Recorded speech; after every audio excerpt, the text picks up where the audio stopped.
జరిగేటటువంటి పరిస్థితులు కనిపించట్లేదు. కానీ దాని మీద అనేక రకాలైన ఊహాగానాలు వ్యక్తమవుతున్నాయి. ఒకంత ఆందోళన కూడా వ్యక్తమవుతుంది. ఏమంటారు అనుష గారు? ముందుగా మీకు ప్యానెల్లో ఉన్న పెద్దలందరికీ నా నమస్కారం. ఇందాక కాసర్గడ్డ నాగార్జున గారి మాటలు వింటే నవ్వొచ్చింది కొంచెం. What is VRS sir? VRS అంటే అందరికీ తెలిసింది వాలంటరీ రిటైర్మెంట్ సిస్టమ్, అంతే కదా సార్? సో విఆర్ఎస్ని అంత సీరియస్గా తీసుకుని దానిపైన క్వశ్చన్ డిబేట్స్ అంటే నాకు నవ్వొచ్చింది. సో ఎవరికి వాళ్ళు వాలంటరీగా, ఇఫ్ ఇన్ కేస్ ప్రతి కంపెనీ, ప్రతి ఎనీ కైండ్ ఆఫ్ కంపెనీ వాటికి సంబంధించిన కొన్ని సంబంధించిన కొన్ని రిగార్డింగ్స్ ఇస్తాయి, కొన్ని రూల్స్ ఉంటాయి. సో యాజ్ పర్ రూల్ వెళ్తూ ఉంటుంది. సో దాన్ని కూడా ఇంత కాంప్లికేట్ చేయాలా అనేది నవ్వొస్తుంది అంతే. ఇక్కడ ఎవరు ఆంధ్రాలో కానీ, అంటే స్టేట్ గవర్నమెంట్ కానీ సెంట్రల్ గవర్నమెంట్ కానీ విశాఖ స్టీల్ ప్లాంట్ని ప్రైవేటైజేషన్ చేస్తాము, సో అందుకు ముందడుగులు వేస్తున్నాయని ఎక్కడా చెప్పలేదు.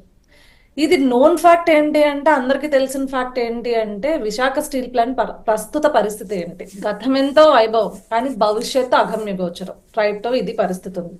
సో ఇప్పుడు భవిష్యత్తు అగమ్య గోచరంగా ఉన్నప్పుడు దాన్ని ఎట్లా సెట్ రైట్ చేయాలి అని చెప్పేసి, ఎందుకంటే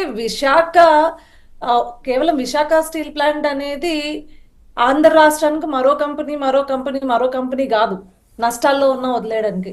అది ఒక పోరాటాల ఉనికి. ఆంధ్ర రాష్ట్రానికి ఎంతో మంది ప్రాణత్యాగం చేసి నిలబెట్టుకున్న ఈరోజు విశాఖ స్టీల్ ప్లాంట్ని అప్పుడు అపోజిషన్లో ఉన్నప్పుడు క్లియర్గా కూటమి ప్రభుత్వంలో ఉన్న తెలుగుదేశం పార్టీ కావచ్చు, లేదు అంటే జనసేన కావచ్చు, ఇప్పటి ముఖ్యమంత్రి నారా చంద్రబాబు నాయుడు గారు కావచ్చు, విశాఖ స్టీల్ ప్లాంట్ ప్రైవేటైజేషన్ కి ఒప్పుకోము అని చెప్పేసి చెప్పడం జరిగింది. We still stand on that.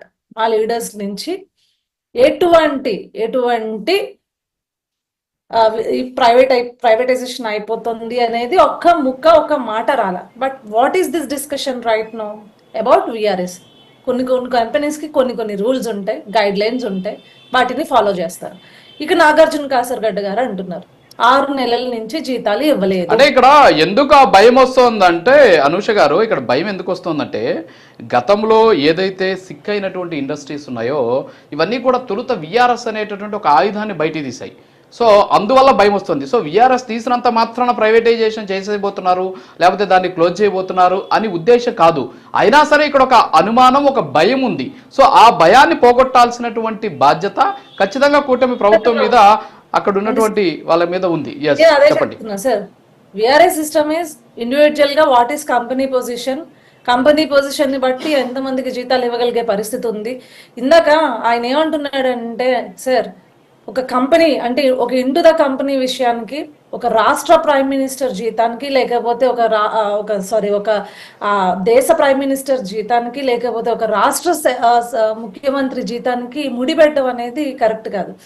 నీకు ఇక్కడ లాస్ వచ్చినా బయట నుంచి తీసుకొచ్చి ఎట్లా పెట్టగలుగుతాం? What is financial construction? అక్కడ ఏముంటుంది? ఎక్కడి నుంచి అంటే ఎక్కడ పడితే ఇక్కడ లాస్ వచ్చినా ఇది నిలబెట్టాలి కాబట్టి బయట నుంచి ఎక్కడి నుంచో తీసుకొచ్చి జీతాలు పెట్టలేం కదా. దానికన్నా విశాఖ స్టీల్ ప్లాంట్ ని ఇంకా లాభాలు బాట పట్టించాలి అంటే ఏం చేయాలి?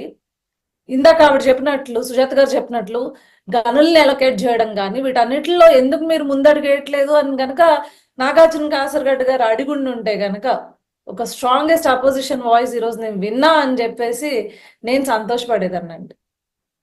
టిల్ టుడే ఇప్పటికీ కూటమి పార్టీల 3 పార్టీలు ఏవైతే ఉన్నాయో క్లియర్ ఎజెండాతో ఉన్నాయి. విశాఖ స్టీల్ ప్లాంట్ అనేది ప్రైవేటైజేషన్ కాబోదు.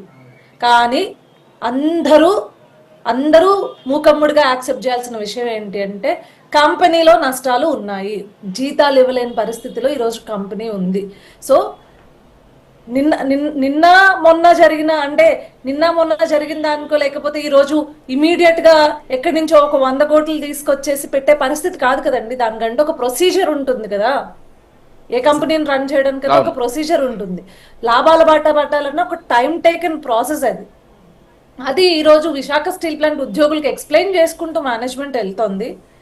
ఇప్పటికిప్పుడు బయట నుంచి ఎక్కడి నుంచో తీసుకొచ్చి వాళ్ళకి పెట్టే పరిస్థితి లేదు. ఇంటూ ద కంపెనీనే గ్రోత్ అవ్వాలి. దాని ఫినాన్షియల్ రెస్ట్రిక్షన్స్ జగన్మోహన్ రెడ్డి ఇలానే చేశాడండి.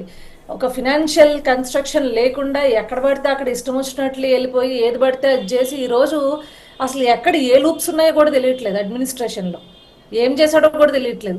ఏ శాఖకి ఎంత డబ్బు మిగిలిందో కూడా, ఖజానాలో ఎంత ఉన్నాయో కూడా తెలియట్లేదు. ఈ రోజుటికి రాష్ట్రం అప్పు చేస్తే తప్ప గడవని పరిస్థితుల్లోకి నెట్టింది జగన్మోహన్ రెడ్డి ప్రభుత్వం. అది క్లియర్. సో ఇంకా భారం ఏంటి? ఇంకా భారాలు వేస్తే ఎక్కడి నుంచి వెళ్తుంది? మన భవిష్యత్తు తరాలకు భారం పడుతుంది. సో క్లియర్ గా చెప్తున్నాము, ఇప్పటికిప్పుడు కంపెనీలు బాగుపడిపోతాయా అంటే వచ్చి 6 నెలలు అయింది. 6 నెలల్లో కంపెనీలు బాగుపడిపోతాయా అంటే చెప్తున్నాం కదండి. దానికి కంపెనీల లాభాల పాట పట్టే అడుగులైతే నడుస్తున్నాయి, అడుగులు వేస్తున్నారు. కంపెనీలు ఎలా ముందుకు తీసుకుని వెళ్ళాలి, దానికి సంబంధించిన చర్యలు ఏం తీసుకోవాలి, కేంద్ర ప్రభుత్వంతో ఏం సంప్రదింపులు జరగాలి, కేంద్ర ప్రభుత్వం నుంచి దానికోసం విశాఖ స్టీల్ ప్లాంట్ కోసం ఏం అడగాలి, ఎలా అడగాలి. సో వీటన్నిటికీ కొంత టైం టేకన్ ప్రాసెస్ అనేది ఉంటుంది. సో ఊరికే జస్ట్ ఫర్ విఆర్ఎస్ అంటే వాలంటరీ రిటైర్మెంట్ సిస్టమ్ ప్రకటించారు కాబట్టి ప్రైవేటైజేషన్ అయిపోతుంది అనే